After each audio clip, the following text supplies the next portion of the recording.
हर इंसान दरिया, हर तजुर्बा समंदर। इन्हीं दरियाओं और समुंदर से चीजें उमड़कर आपके पास आ रही होती, एक कहानी की शक्ल। खासकर उस वक्त जब शायद आप भी किसी जज्बाती बुरहान का शिकार हो। वो लम्हे या वक्त जब आपका जहन खाली सा हो जाता है, सोच के दरवाजे बंद हो जाते हैं, लेकिन एक खिड़की जरूर आपको खुली मिलेगी, और वो खिड़की आपको इन्हीं दरियाओं और समुंदर से उमड़ते तजुर्बों की याद दहानी करा जाता है। फिर आहिस्ता आहिस्ता यही ख्याल आपको उनसे जोड़ना शुरू करता है। ये कहानियाँ आम सी होती हैं, सादा सी होती हैं, और शायद हमेशा एक जैसी सोच और समझ से सुनी जाती है। पर हर इंसान अलग है, उसकी सोच, उसका किरदार, उसके तजुर्बे, ये उन्हें एक दूसरे से अलग करती है। बेशुमार तरबियत और तहजीब के तौर तरीके, बेशुमार सकाफतें, हर किसी का अंदाज अलग, हर किसी की बात अलग। कोई कहीं पैदा हुआ, कोई कहीं पला बड़ा, किसी की तरबियत तालीम बनी, किसी के तजुर्बे उसकी तहजीब। कहीं कोई सकाफत को ही असूल बना बैठा। लेकिन हकीकी इखलाकी सच्चाई क्या है? तहजीब, तरबियत या उसकी सकाफत?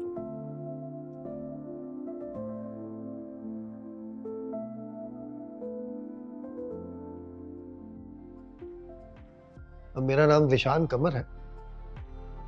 एजुकेशनल बैकग्राउंड जो है मेरा, मैंने मैथ कम्युनिकेशन किया है इलेक्ट्रॉनिक मीडियम, और कोर्स वर्क कंप्लीट किया है यूरोपियन स्टडीज में। रहमत चौक औरंगी टाउन में मेरी पैदाइश हुई, और इस वक्त मेरी रिहाइश नॉर्थ नादाबाद ब्लॉक एल में है। इस वक्त से क्या 90s से मैं वहीं रह रहा हूँ। बचपन मेरा औरंगी टाउन में गुजरा। मामूलात ज़िंदगी में छोटा सा एक कारोबार है, उस कारोबार को देखता हूँ। और इसके अलावा पाक यूएसएलएनवाई नेटवर्क एक टैग है जो मुझ पर लगा हुआ है, और जिसे हम IVLP कहते हैं।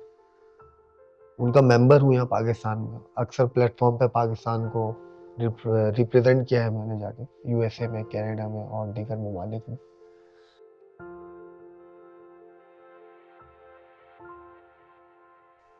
ये इंसानी फितरत है, जहाँ इंसान पैदा होता है वहाँ से उसे खास लगाव होते हैं। लेकिन मुझे तो शदीद लगाव है औरंगी टाउन से, खासकर रहमत चौक से। मेरी नानी का घर, मेरी दादी का घर और फिर मेरा घर, ये सब तकरीबन गलियां छोड़ छोड़ कर हम आसपास ही रहते थे सब। और साथ में फिर मुझे जो वक्त मिला, खासकर मेरे ग्रैंड पेरेंट्स का, मेरे नाना नानी, मेरे दादा दादी, उनके साथ जो मेरी अटैचमेंट रही है वो बहुत ख़ास रही है। और साथ में उनके जो तरबियती, तहजीबी, सकाफती पहलू हैं, उनसे बहुत ज़्यादा अटैच रहा।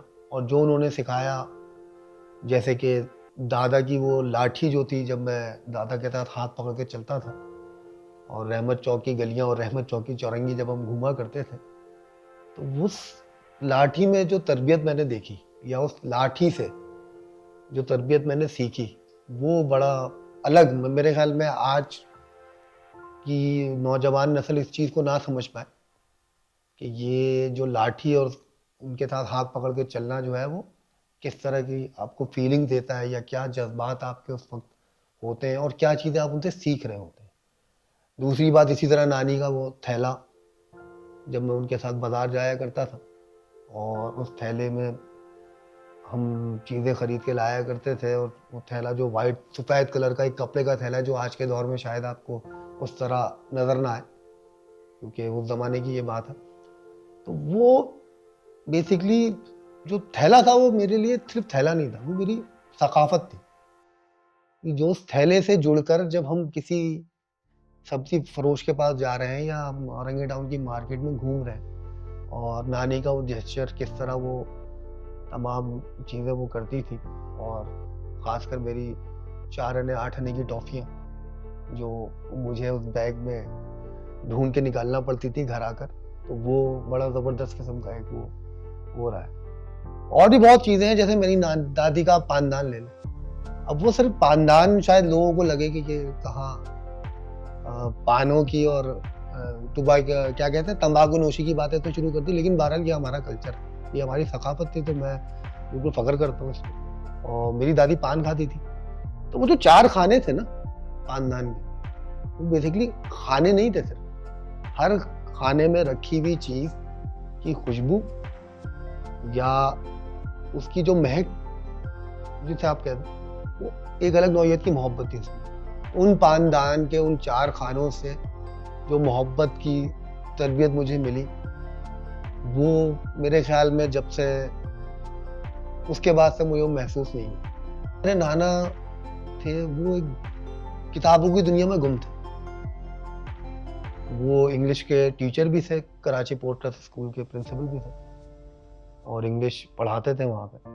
तो उनके साथ एक अलग मामला था। जब भी उनसे मुलाकात हो तो वो अपने कमरे में मौजूद हों और किताबें उनका, उन किताबों के साथ उनकी जो दोस्ती इतनी गहरी थी, जब भी मैं जाऊँ तो कोई ना कोई एक नई चीज़ फ़लसफ़े के हिसाब से, दीन के हिसाब से, तारीख़ के हिसाब से, सक़ाफ़ती पहलुओं के हिसाब से कुछ ना कुछ वो मुझे ज़रूर बताते। एक बिल्कुल ही कमरे में रहने वाले मेरे नाना थे और एक मेरे दादा जो घर में टिकते ही नहीं थे। समाजी कामों में, सियासी कामों में, या ये कह लें कि मैं उनकी तरह या वो मेरी तरह, हम दोनों एक दूसरे की तरह आवारा हैं।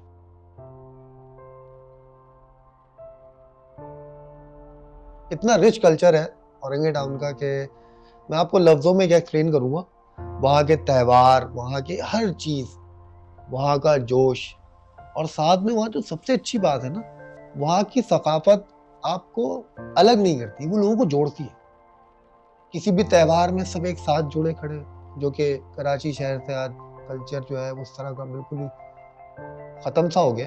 शायद मुझे कहीं और इस तरह देखने को नहीं मिली। लेकिन वहाँ का सकाफती पहलू, वहाँ के जो छोटे-छोटे त्यौहार, सिर्फ ये नहीं कि जो बड़े त्यौहार आते हैं कि जिसमें हम सोग के दिन हमारे मुहर्रम के हो गए, या फिर हम शब बारात का एक चिरागा हो गया, या फिर ईद बकरीद हो गई। इसके अलावा भी दीगर ऐसे त्यौहार हैं जो आप जब मेरी बुक पढ़ेंगे तो उसमें आपको उन त्यौहारों का और उसके साथ जुड़े जो भी क्या कहते हैं चीज़ें होती हैं, या जो भी उनको जिस तरह मनाया जाता है, वो आपको पढ़ने को मिलेगा इसके। ये चाय का कप, ये होटल, ये अपने आप में एक दरगाह है। यहाँ पर आने वाले बेशुमार तबकात के लोगों से मुलाकात, उनकी आम सी जिंदगी के बारे में मालूमात आपको ऐसी जज्बाती दुनिया में ले जाती है जहाँ पर शायद आपको वो सकाफत ना मिले जो आप किसी ऊंची आवानों में आप देख पाते हैं या सुन पाते हैं। जैसे चाय का कप जो है उसके लिए ज़रूरी है कि इसमें, इसकी केतली में या इसके पतीले में आप पहले पत्ती डालें, फिर चीनी डालें, फिर दूध, और फिर बनकर एक अच्छी सी चाय बाहर आती है। इसी तरह हमारा शहर भी एक मेल्टिंग पॉट बन गया है, जहाँ पर हर तरह के लोग आकर आबाद हुए। सबका अपना एक सकाफती पहलू है, सबका अपना एक कल्चर है, और यही मेल्टिंग पॉट जो है फिर हम उसको सही तरह से समझ नहीं पाए। शायद ये कोताही हमारी है। किसी ने शक्कर में मिठास की कमी रखी अपनी सकाफत में, किसी ने गदला पानी इस्तेमाल किया था, किसी ने दूध में मिलावट की, जिसकी वजह से हम वो मज़ेदार सकाफती चाय आज तक नहीं पी पाए जो हमें मिलकर एक साथ होकर बनानी चाहिए। और मैं उसी मज़ेदार चाय की तलाश में हूँ, और इन जगहों से बेहतर वो चाय कहीं और, ना ऊंचे मकानों में, ना ऊंची सजावटी इमारतों में, ना ही कॉर्पोरेट सेक्टर में मिलेगी आप।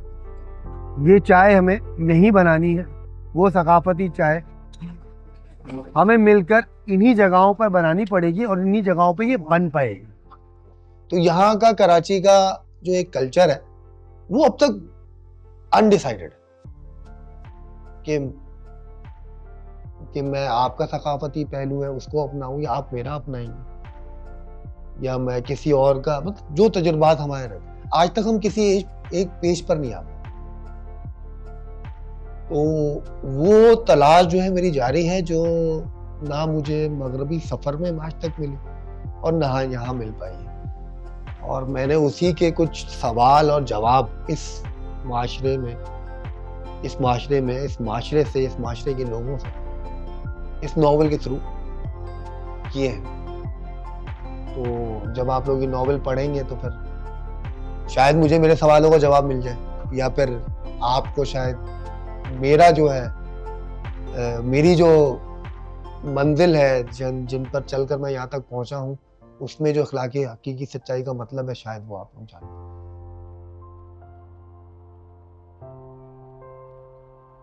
ये बिल्कुल एक ना पुरस्कार कहानियां है मेरी सारी।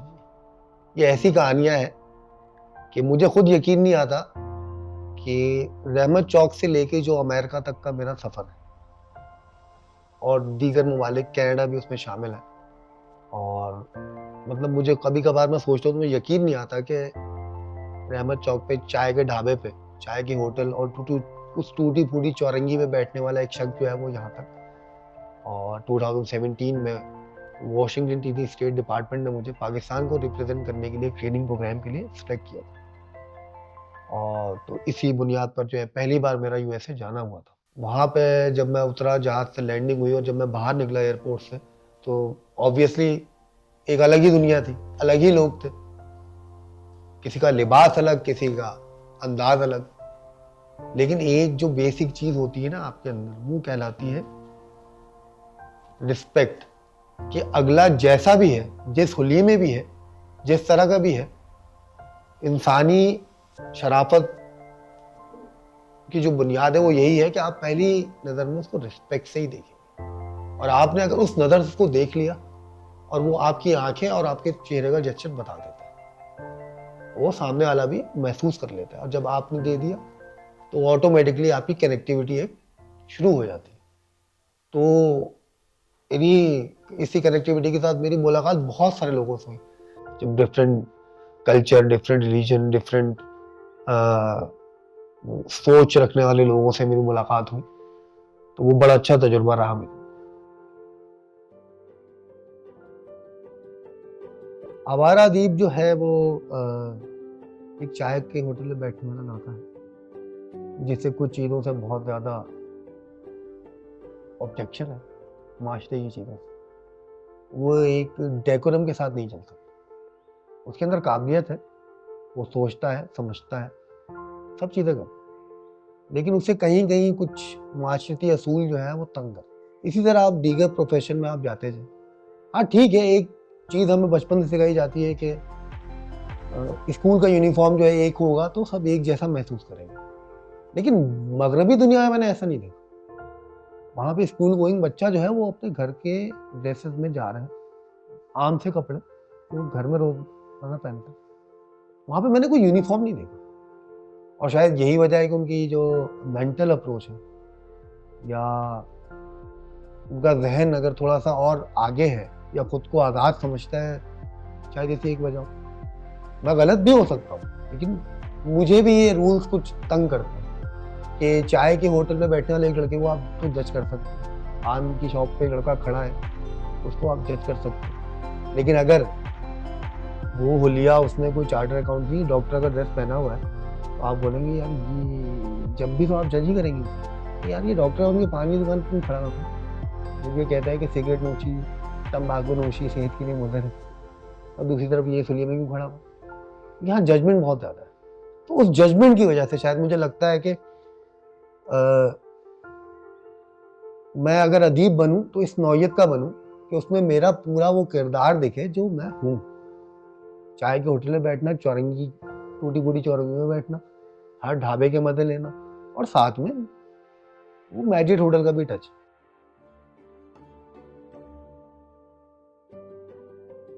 एक तजुर्बा, एक एहसास, एक फलसफा, एक इंसान जिसकी कशमकश असूल नहीं, उन असूलों की अंधी तकलीफ से बचना है। ना लाइन के उस पार जहां सब सही है, ना लाइन के इस पार जहां सब गलत है। आवारा अदीब की सोच वो लाइन है जहां सही और गलत आकर मिलते हैं। ये वो लाइन है जो असूलों से ज़्यादा जज्बातों की आज़ादी और उससे जुड़े सुकून को तलाश करती है। जहां किस्मत पर इल्ज़ाम नहीं, अपने किए गए फैसलों की मुकम्मल जिम्मेदारी लेना है, चाहे नताइज सही आए या गलत, इस गर्ज के बिना।